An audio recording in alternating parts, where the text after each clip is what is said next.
في زمان قل فيه الحياء، وإن شئت قل ضاع فيه الحياء، فكثير من عباد رب الأرض والسماء لا يعرف شيئا عن الحياء. الحياء خلق، طاعة جليلة من الطاعات، خلق يتحلى به الإنسان، والذي علمنا هذا في كتابه هو الله، والذي دلنا عليه هو رسول الله. فالنبي محمد صلى الله عليه وسلم كما عند البخاري من حديث أبي سعيد الخضري أن النبي صلى الله عليه وسلم كان أشد حياء من العذراء في خضرها. علمنا النبي الحياء، علمنا الأدب والخلق، وعلمنا أن الحياء من الإيمان.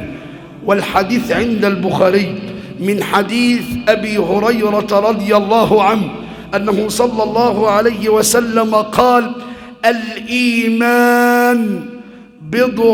70 شعبة، والحياء شعبة من الإيمان.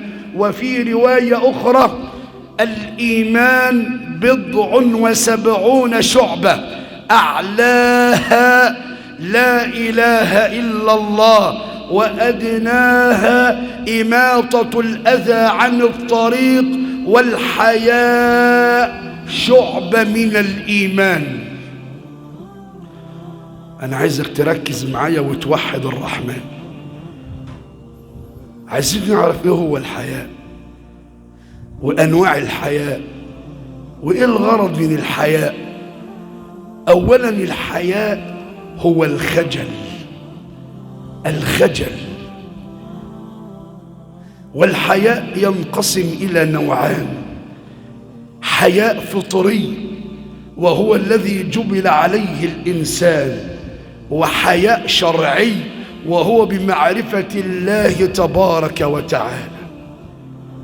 يبقى أول حاجة الحياء هو الأدب، إن الإنسان يكون عنده خجل، خجل إن يعمل عمل فيه خدش للحياء، يكون كلامه طيب، ألفاظه طيبة، لبسه وثيابه طيب، ما يكونش غير متعارف أو متآلف بين الناس، يكون حياته كلها متزنة، عنده أدب مع الله. لما ينفرد في الخلوات، لما يجلس بمفرده، يعرف ويتأكد أن الله مطلع عليه، عنده حياء من الله، حياء،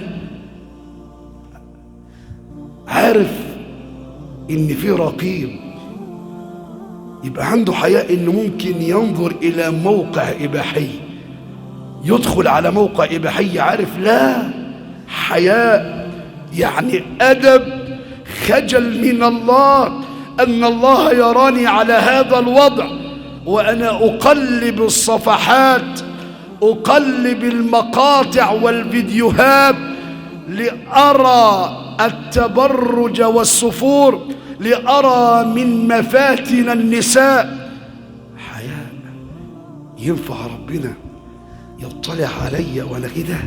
لا، خجل من الله، عارف ومتأكد تحت هذه الكلمات: إذا ما خلوت الدهر يوما فلا تقل خلوت، ولكن قل علي رقيب، ولا تحسبن الله يغفل ساعة ولا عما يجري عنه يغيب. كل شيء ربنا مطلع عليه، مطلع على أحوالك، أسرارك، أفعالك،